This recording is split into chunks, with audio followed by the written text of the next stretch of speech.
Bonsoir à toutes, bonsoir à tous et bienvenue sur Radio Fringale. On est super heureux de vous retrouver. Après 3 semaines de Giro, on s'est accordé une petite pause et comme la saison va très très vite, on est déjà dans le vif du sujet pour le Tour de France. On vous a prévu plusieurs émissions préparatoires pour vous dire ce qu'on pense qui va se passer durant ce tour. Une fois que le tour sera parti, on reprendra les Fringales Live, donc restez bien connectés.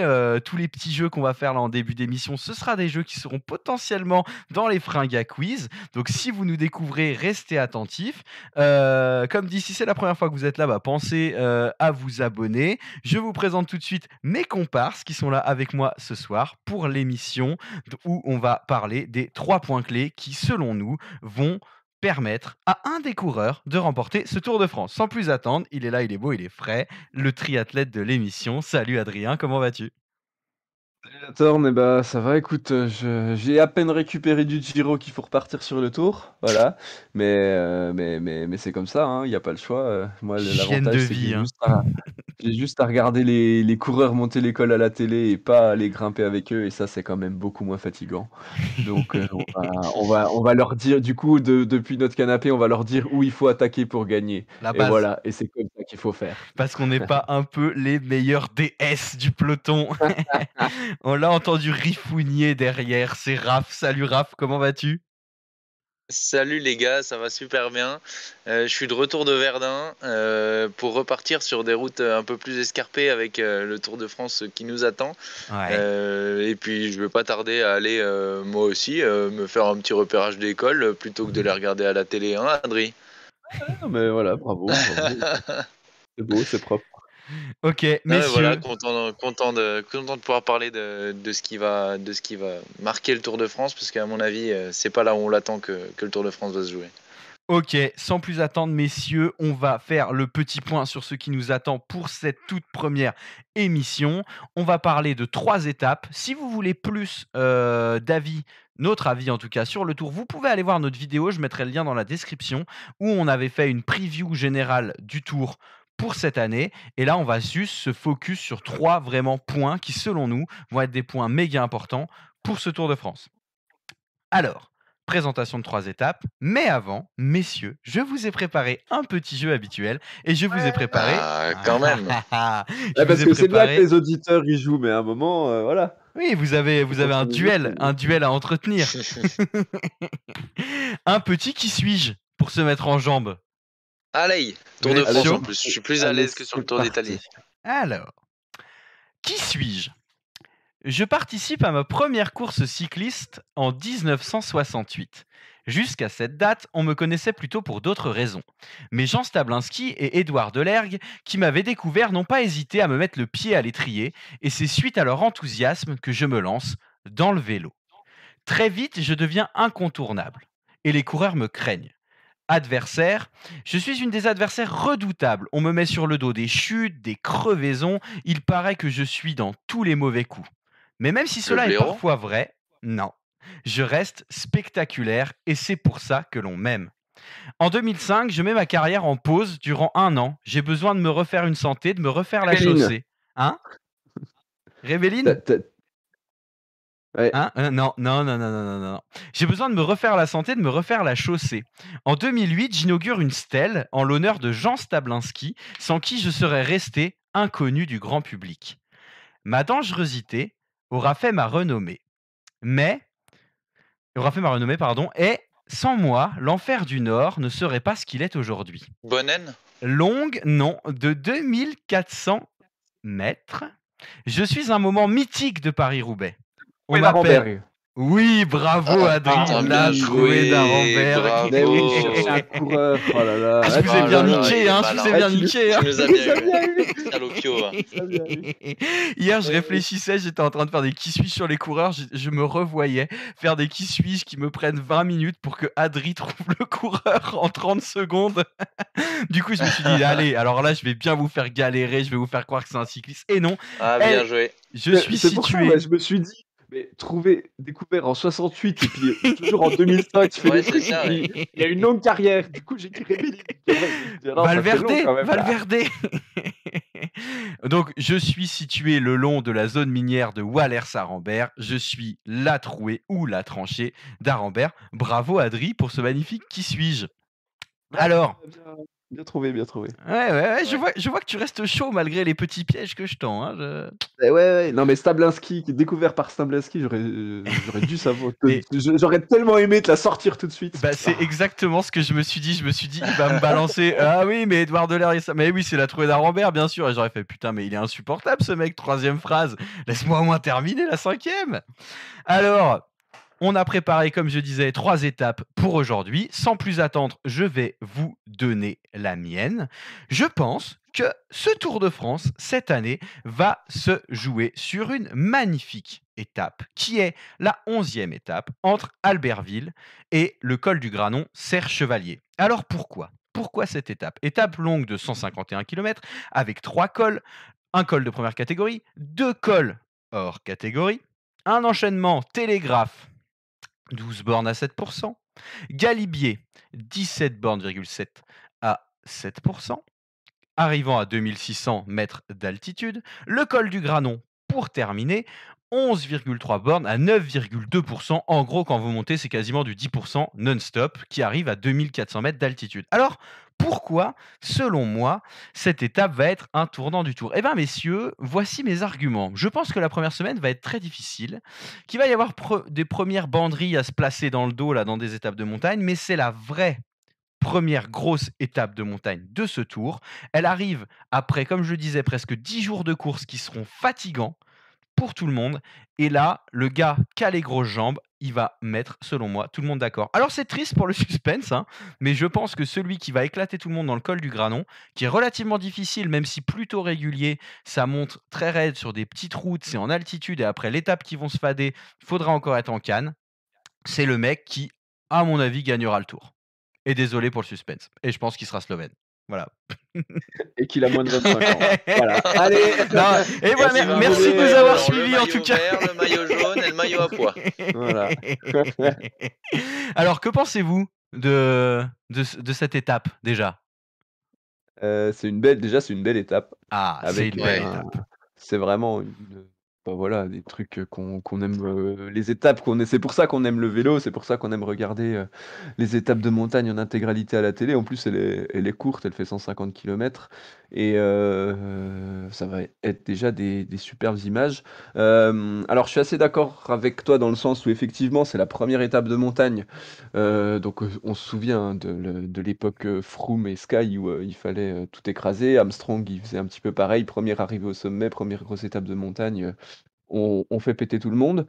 Hem, Après, je sais pas si vraiment il y aura déjà ce scénario parce que, ça dépend beaucoup de la physionomie de la première semaine, je pense. Mmh. Comme tu l'as dit, ça va être, très difficile. Moi, je pense qu'il y aura déjà des écarts avant cette étape entre les favoris. Mmh. Heu, Ça veut pas dire que le tour sera joué avant, mais est-ce que si, Pogačar a déjà le maillot jaune ou est déjà en position d'avoir le maillot jaune, il va refaire comme l'année dernière, en voulant à tout prix, lâcher ses adversaires dès le 1er col? J'en suis pas persuadé. J'en suis pas persuadé. Même si effectivement la dernière montée, le col du Granon là, il va être assez terrible. On sera Mais content peut-être d'être dans qu'il le va être, canap'. voilà, c'est sûr. Mais peut-être qu'il va être tellement terrible que, se lancer, dans une attaque à 10 bornes du sommet, bah, ce sera peut-être un petit peu risqué et Mmh. qu'il va voilà, tout va peut-être se jouer juste dans le final, surtout le temps aussi de savoir, bah, où en sont les principaux protagonistes, au maillot jaune. D'accord. Raph, quel est ton avis? Ah bah déjà c'est le côté du col du Galibier que je préfère, hein, la montée par le col du Télégraphe. Bah déjà c'est de ce côté-là que c'est le plus beau et en plus c'est de ce côté-là que c'est le plus dur. Même si c'est pas forcément des pourcentages affriolants, mais c'est toujours de ce côté-là qu'il y a eu les plus belles histoires et ce col est vraiment mythique. Enfin Ouais, et puis la fin du c'est Galibier, incroyable quoi. c'est chaud quand même, hein, parce qu'il y a Ouais, et puis les 7 Théo, derniers t'es à plus de kilomètres, $2,600 quoi. tu à plus de 2 000 sur les 7 derniers kilomètres et là, tu es presque à 10 tout le long et c'est vraiment ça qui rend ce col dur, ouais. Ah ouais, c'est ça. Et puis du coup, avec l'enchaînement sur le col du Granon derrière, je suis d'accord. Alors, il y aura sûrement les premières attaques, hein, comme tu l'as dit. Après, ouais, j'ai mis un doute sur le fait que Tadej Pogacar refasse comme l'année dernière. Je pense qu'il va pas forcément la jouer aussi jeuneau. Il va la jouer avec un peu plus d'expérience, je pense, cette fois. Ça dépendra si ses adversaires ont déjà montré des signes de faiblesse dans les étapes précédentes. Peut-être à la super planche, on verra. Oui, Ouais, parce que c'est peut-être pour ça que Pogacar, enfin voilà, on va pas analyser le Tour de l'année dernière, mais je pense aussi qu'il décante tout de la première étape de montagne, parce que Roglic, il est plus là, parce qu'il sait qu'il se sent vraiment supérieur à ses adversaires et que c'était aussi, je pense, une façon de vraiment tester tout le monde et de savoir qui était capable de le suivre. Je pense que ça dépendra aussi, ouais, beaucoup de où en sont ses adversaires et de ce qui se sera passé un petit peu avant. moi j'ai C'est un ça. contre-argument à vous donner, messieurs, par rapport à cette histoire de ouais, machin, tout ça. Je pense que le Tour, il est difficile cette année, que les opportunités de perdre du temps vont être extrêmement nombreuses. On l'a vu, il y a des grosses étapes pendant les 3 semaines, il y a un paquet d'étapes de montagne et je pense que si tu Pogacar, que tu es en méga forme en début de Tour, clairement, tu prends pas de risque. Si tu peux éclater tout le monde, mettre tout le monde à 3 minutes à l'issue de cette étape, tu le fais. Tu te dis pas genre: «J'en garde sous la pédale». Enfin, il y aura Ouais, tellement mais moyen à un moment d'avoir une défaillance que tu seras pas mécontent, je pense, d'avoir on va en parler d'autres étapes là que vous avez choisies qui vont arriver plus tard dans le tour, mais selon moi, et même un Roglic, hein, s'il se sent très fort, il l'a déjà fait à l'époque où on avait l'impression qu'il attaquait pas, qu'il en gardait sous le pied là en 2020, pour finalement perdre le tour sur le dernier chrono. Il y a tout ce qu'il faut dans ce tour pour que si on a une défaillance sur une étape, qu'on perde 3-4 minutes, enfin, il y a trop de possibilités de défaillance sur tout le tour. Donc clairement, pour ouais, moi, si mais tu es fort dans cette étape, Pogacar a pas la même équipe que l'année dernière aussi. Il a c'est une vrai, équipe c'est vrai. vachement plus solide autour de lui et du coup, il pourra se permettre de la jouer plus comme un cador que comme un jeune qui a encore tout à prouver et qui a gagné le tour. Ah, enfin, pas sur un coup de chance, mais voilà, sur un coup Moi, il d'éclat a de gagné 2 dernière fois. étape. Enfin voilà, il a gagné sur une défaillance de Roglic l'année d'avant. Donc cette année-là, il l'attaque comme un genou. Mmh. Mais du coup, ayant maintenant ces deux Tours de France dans la musette, bah, du coup, et une équipe solide autour de lui, notamment en montagne avec Bennett, Soler, et ben il va peut-être la jouer plus à la Cador, quoi. OK, très bien. On verra. Alors, merci pour ce premier point. Voilà mon étape faite. Nous passons à la seconde étape, au second temps de ce tour qui, selon toi, Raph, va être potentiellement le tournant ou là où le tour va se jouer. Ouais, exactement. Alors peut-être plus là où le tour va se perdre en fait pour la poignée de concurrents qui vont se le jouer. C'est sur l'étape 14 de Saint-Étienne à Mende. Alors souvenez-vous, je vous avais déjà présenté cette étape comme étant celle qui pour moi pouvait voir le tour se jouer lors de notre preview du Tour de France. Parce que c'est une étape qui va être, à mon avis, extrêmement difficile. Extrêmement difficile, bah, déjà pour plusieurs raisons. La première raison, c'est que ça va faire suite aux deux grosses étapes de montagne, donc celle que tu nous as présentée du Granon et celle, la suivante qui fait Briançon-Alpe d'Huez, donc avec encore une arrivée au sommet.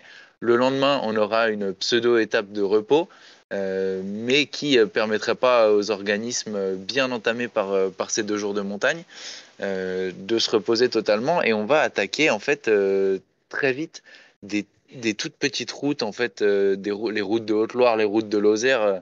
Ça, c'est vraiment le trou du cul de la France, quoi. Et donc, c'est des routes qui tournent beaucoup, qui sont petites, qui rendent souvent assez mal. Et en fait, il n'y aura pas un mètre de plat sur cette étape. Il n'y aura que de la montée, de la descente. Ça va être très, très, très casse-pattes. Et on voit qu'on termine avec la côte de la Croix-Neuve, surnommée Montée-Jalabert, puisqu'il avait fait des exploits là-bas. Je ne sais plus exactement en quelle année. Ils en parlaient hier sur France 3. 95. 95. 95, merci. Et donc 3 km à plus de 10% à la fin pour l'arrivée à Mende. On peut voir clairement quelqu'un exploser, une chute. Enfin, j'ai l'impression que tout peut arriver dans cette étape qui est relativement longue d'ailleurs. Elle fait quasiment 200 km à faire que monter descendre. À mon avis, il peut se passer quelque chose de très gros là sur cette étape. OK, Adri, c'est quoi ton opinion là-dessus? Bah, moi, je suis pas méga emballé par cette étape, je pense pas vraiment qu'il y ait de grosses différences qui vont se faire entre les gars du général ou alors ça va être un voilà, ça va être peut-être une petite attaque, dans la montée Jalabert sur la fin. Mais je pense dans tous les cas que les favoris, ils vont pas du tout se découvrir plus tôt. Pour moi, c'est le profil, classique de, eh ben, on a une échappée matinale, une grosse échappée qui part, ça va se bagarrer, il y aura une superbe étape à l'avant. Mais je pense que les favoris, ils vont pas être en grand danger vu les difficultés qu'il y a avant la dernière montée, quoi. Après, ce sera une grosse, grosse bataille pour arriver, placé au pied de la dernière bosse. Et puis, alors c'est sûr, elle est très difficile cette dernière bosse, hein, 3 kilomètres à 10, c'est pas rien. On peut faire des écarts là-dessus. Mais, voilà, il y a encore un petit replat après, qui permet d'atténuer un petit peu les différences, faites dans la montée. Et comme c'est un peu entre les deux massifs, principaux, les Alpes et les Pyrénées, je sais pas vraiment si, ouais, à mon avis, elle sera quand même un petit peu escamotée, sachant que les grosses équipes que sont UAE, Ineos et Jumbo auront encore des équipiers au pied de la dernière bosse. Donc ça peut aussi freiner des attaques si, finalement ça monte sur un tempo très, très très, très important. Heu, Placer une attaque là-dedans, ça peut être un petit peu compliqué. Donc Donc tu la vois plutôt comme l'étape remportée par Mohoric l'année dernière? ouais, dans le genre, ouais. Ouais, ouais. Je sais plus où elle arrivait, mais Elle arrivait au Creusot. Dans le même, ouais. dans le même esprit, quoi, comme on a l'habitude Ok. de voir, très souvent sur les grands tours. Mais non, moi je vois pas vraiment les favoris alors je pense que voilà, les 4-5 meilleurs, 6 meilleurs du général seront sûrement ensemble, mais ça m'étonnerait qu'entre eux, il y ait de grosses différences. Ok. Ouais, moi je suis assez partagé parce que d'un côté, je me dis que c'est le Tour et que, bah, mine de rien, sur ces dernières années, on n'a quand même pas eu de gros coups de folie et autres parce que, bah, c'est une course qui est tellement importante, il y a tellement de pognon en jeu, enfin t les équipes Bah veulent attends, pas. 2019. Oui, non mais d'accord, mais ce que je veux dire, c'est que 2019, c'était Alaf qui partait et c'était un très beau tour et nous, on y croyait de ouf parce que c'était Alaf. Mais les mecs, ils le laissaient partir en mode oui, bon, bah laissons un peu de temps à Alaphilippe, de toute façon, on le bouffera dans les Alpes et c'est ce qui s'est finalement passé. Enfin, ils pensaient même qu'ils allaient le bouffer dans les Pyrénées. Ce que je veux dire, c'est que des gros favoris qui sont capables de se découvrir à fond sur une étape comme ça, j'en vois pas forcément. Par contre, il y a une tactique qui pourrait fonctionner et je pense notamment à la Jumbo. Typiquement, Vingegaard, Roglic ont perdu un peu de temps dans les Alpes parce que Pogačar est trop fort. Mais ils sont, globalement les 2 à, je sais pas, 3-4 minutes, quelque chose comme ça.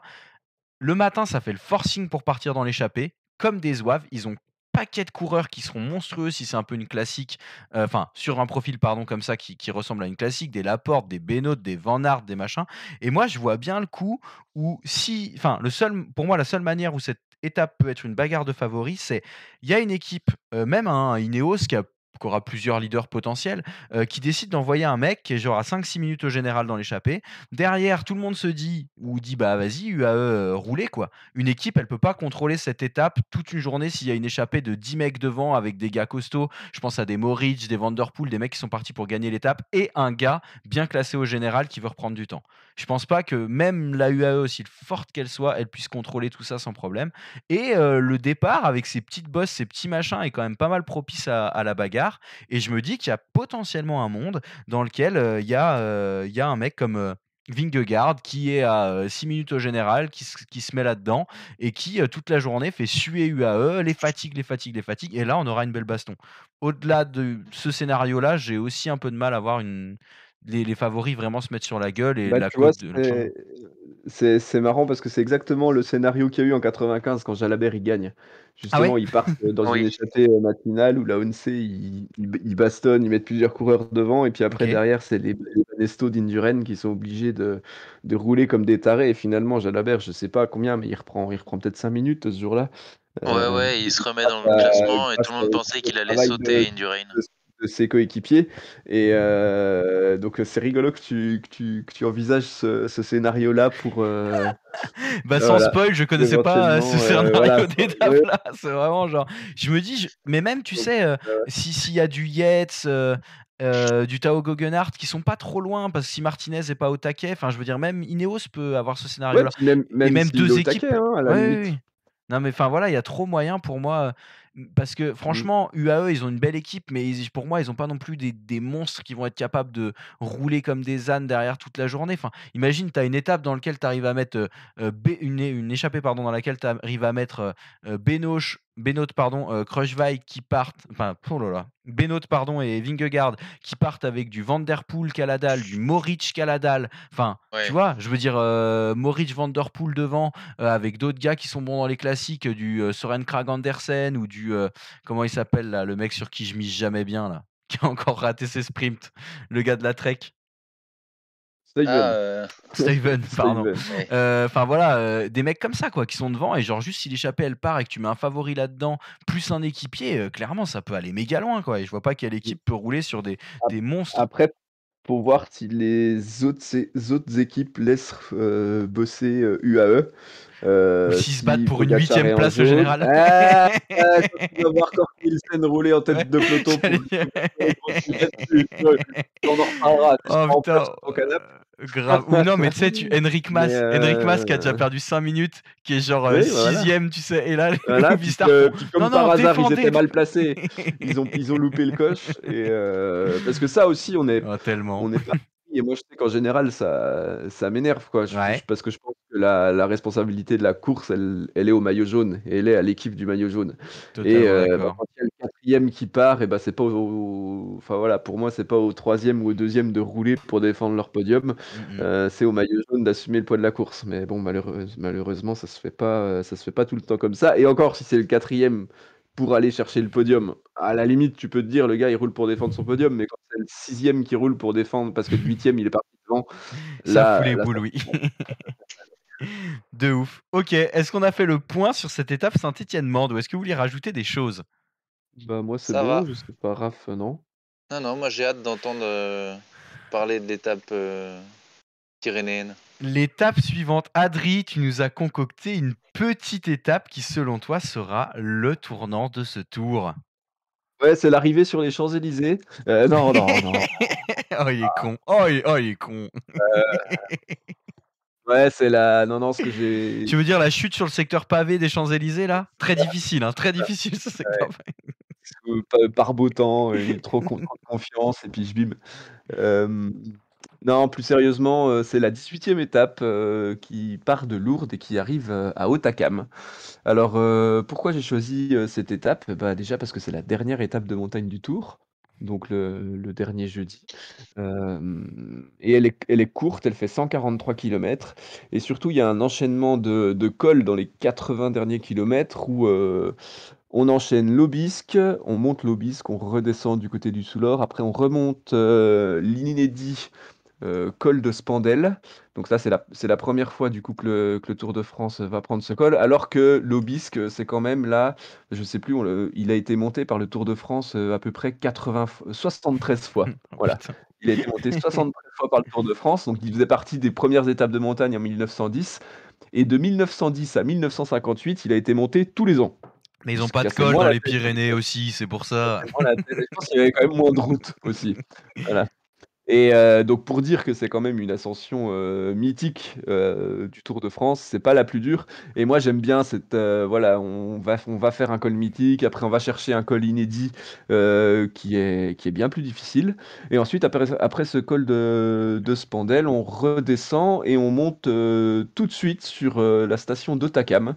Donc une grosse montée très irrégulière qui fait, 13 kilomètres 6, alors la moyenne est à 8 mais on a vraiment des passages qui sont bien plus importants, 10, 11 et vraiment on peut faire de grosses différences sur cette dernière ascension. Alors on se souvient, de Nibali qui avait, remporté sa 4e étape, en 2014 où il avait, Mmh. voilà écrasé le Tour. Pour les plus anciens comme moi, on se souvient de Bierderis aussi en 1996 qui avait tout monté grand plateau en posant tout le monde. La base. C'est Les vrai. mains en bas du guidon, c'était une autre époque. Voilà. Bierneris qui chaussait du 52, hein, il faut s'en rappeler. Ouais, non mais limite voilà donc ça c'était une autre époque l'époque, mais moi, ça fait partie de mes premiers souvenirs de vélo. Donc voilà, c'est pour ça aussi que cette montée vers Hautacam, j'aime bien. Ce qui est aussi intéressant, c'est qu'on est dans les Pyrénées, et dans les Pyrénées, et bah, entre les cols, il y a quasiment pas de vallée, contrairement aux Alpes. Ouais. Et ça permet, dans les étapes de montagne aussi, bah, de faciliter des scénarios d'anticipation, de partir de loin. Et là, quelqu'un qui a plus rien à perdre et il faut qu'il rattrape du temps, et bah, c'est le moment de tenter, de partir dans le col de Spandel, d'avoir l'aide d'un équipier pour faire la descente, et puis de repartir sur Hautacam en espérant bah, voilà, prendre beaucoup de temps ou au moins dynamiter la course. Donc ouais, ça va être. Moi, je pense que ça va vraiment être là le moment clé parce que je vois vraiment un Tour de France serré quand même entre les leaders. Ok. Même ce sera peut-être serré qu'entre deux mecs, mais en tout cas, pour moi, le Tour de France sera pas forcément joué au départ de Lourdes. Donc voilà. Et aussi, bah, à titre perso, fin juin, je vais aller reconnaître l'école de Spandel et la montée vers Hautacam. Donc je pourrai, au moment où ça se présentera, vraiment vous en parler avec un petit peu plus de précision. Quel homme. Voilà Donc tout. tu veux dire que qu'il faudra encore que Martinez prenne du temps à Vlasov pour être sûr d'assurer le maillot sur le contre-la-montre final, c'est ça? Ouais, c'est exactement ça, t'as tout compris. Ok, Raph, tu penses quoi de cette étape, toi? Et est-ce que selon toi, ça Eh va être un ben, tournant? alors je pense que le Tour de France aura déjà tourné à ce moment-là, mais ça n'enlève pas du tout la beauté de cette étape et je suis tout à fait d'accord avec ce que disait Adrien, que bah, dans les étapes des Pyrénées, vu qu'il n'y a pas de vallée, bah, ça encourage vachement plus à partir de loin. Et donc à faire des coups d'éclat un peu à la Froome quand il était parti à 80 bornes de l'arrivée et qu'il avait tout récupéré. Alors c'était pas sur le Tour de France, mais il nous avait fait un truc de ce genre-là. Et ben c'est typiquement le genre d'étape où bah voilà, au désespoir, un Enric Mas, un Roglic, un Vlasov qui a 5, 8 minutes de retard, bah, part dans le premier col et puis se dit advienne que pourra, je donne le tout pour le tout et ça pourra donner du très beau spectacle. J'ai hâte de la voir. Ok, moi j'annonce une victoire de Simon Yates. Voilà. Mais juste Mmh. l'étape, hein, pas le tour, hein, calmez-vous, je vous vois venir. C'est typiquement une belle étape pour Simon, là, Et qui dira avec le maillot à pois Ouais. sur le dos? Non, Ou non, pas? non, faut pas Hein? déconner, il est Non. trop Non, non, inconstant pour un pour Godu maillot. celui-là. Ah, Pour Godu. Non, mais tu vois le Simon qui va dire j'ai pas complètement foiré ouais. mon tour, j'ai encore gagné 2 étapes. Et toi, tu seras là. C'est vrai, mais en même temps, on t'attendait mieux. Mais après, moi, je pense que le tour, il sera déjà joué. Et franchement, limite, j'ai beaucoup réfléchi à l'étape que j'allais choisir. Et j'ai pas choisi d'étape pyrénéenne, pardon, parce que je me suis dit que selon moi, si c'était encore serré au moment de cette étape-là, en fait, ça se jouerait dans le chrono. Et pas dans ces étapes-là, en fait. Peut-être à tort, hein, mais je me dis que si les mecs se sont neutralisés tout le long en montagne, et ben ça se jouera, dans le chrono avec une défaillance, d'un coureur, qui perdra 1 minute 30, alors que personne ne s'y attend. Enfin voilà, vous connaissez un peu le scénario, quoi. Et j'espère que cette fois-ci, ce sera pas le même sens au niveau des Slovènes, mais tout ça pour dire que, voilà, c'est une très belle étape et je vois bien, limite l'échappée aller au bout. Ce serait alors que souvent sur les dernières étapes, ça se bastonne, mais et si c'est serré là, je pense que ça se jouera sur le chrono. Après, c'est clair qu'il y a matière à s'amuser, il y a matière à tester des trucs, mais franchement, sur le tour, je crois que j'ai un peu, perdu mon âme d'enfant de rêver qu'il allait se passer des trucs, bien avant, quoi. Ouais. C'est genre, à la limite, je vois plus, franchement, des mecs capables de mettre le feu aux poudres sur Saint-Étienne-Mende que, là-dessus. Mmh. Vraiment, hein, où je me dis Saint-Étienne-Mende, au pire, en plus, Bah, c'est pas méga c'est dur. bien plus imprévisible. Ouais, voilà, c'est ça. Là, à la limite, le gars, il part, Pogacar un peu comme Bernal l'année dernière, quand il est parti sur la Vuelta et que Roglic, il a fait: «Bon, bah, tu veux faire le show? Bah, vas-y, moi, je me mets dans ta roue maintenant, puis on va voir jusqu'où tu vas, en fait».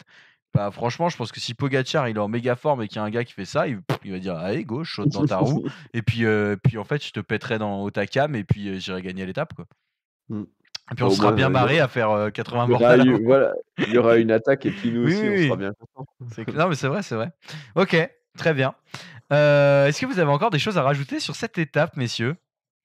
Mmh, Ça va bah, pour moi. non, écoute, moi non, j'ai J'ai fait le tour de ce que je voulais dire. Eh bien, je crois qu'on a été parfait. On voulait faire une émission de 30 minutes. On n'est pas loin des 30 minutes. Le timing a été respecté pour une fois. Alors, comme on vous le disait, chers auditeurs, si vous nous découvrez aujourd'hui, eh ben, bienvenue. N'hésitez pas à vous abonner. Vous pouvez nous suivre sur Instagram également. Tous les liens sont dans la description. Pour ceux qui nous suivent depuis un moment, eh ben, merci de rester fidèles à nos émissions. On est bien content de vous retrouver sur un format podcast, même si les lives, c'était super fun et qu'on vous promet que pendant le tour, on va reprendre ces fringues à live et faudra être bien attentif. Messieurs, on a encore du taf, nous. Et ouais, il y a encore du boulot, on a encore quelques émissions à préparer.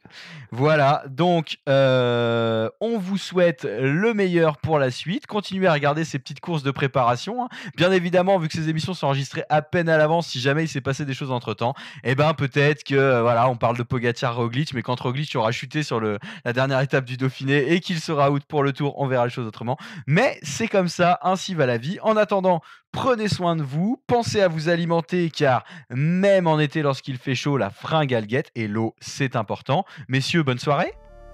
Bonne soirée, à la prochaine. Ciao, à la prochaine, des bisous. Salut, salut.